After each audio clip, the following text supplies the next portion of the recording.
Recently বলিউডের অভিষেক, ঐশ্বর্যা আর টলিউডের যিশু নীলাঞ্জনার বিচ্ছেদের গুঞ্জন শোনা যাচ্ছে।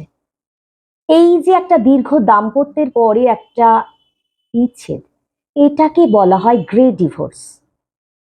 50 বছরের কাছাকাছি যখন চুলে রূপলি পান ধরে, তখন আর দুজন মানুষ একসাথে থাকতে চান না। এর কারণগুলো যদি আমরা আলোচনা করি তাহলে দেখবো 1 নম্বর কারণ ফাইন্যান্সিয়াল ইস্যুস। এই সময় মেয়েরা অনেক স্বনির্ভর, তারা কিন্তু হাজবেন্ডের সবকিছু মেনে নিতে চান না।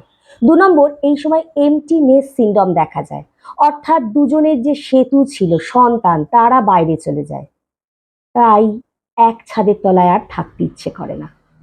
3 নম্বর, এক্সট্রা ম্যারিটাল অ্যাফেয়ার এই মিডল এজ গ্রুপে খুব দেখা যায়।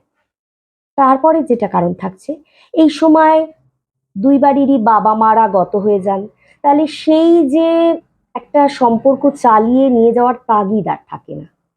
এবং সবশেষে প্রথম থেকেই বন্ডিংসটা হয়তো গড়ে ওঠে না, দুজনের ভ্যালু, বিলিফ, পারসেপশন, সবকিছুই হয়তো আলাদা থাকে, তাই তারা হয়তো একসাথে থাকতে চান না।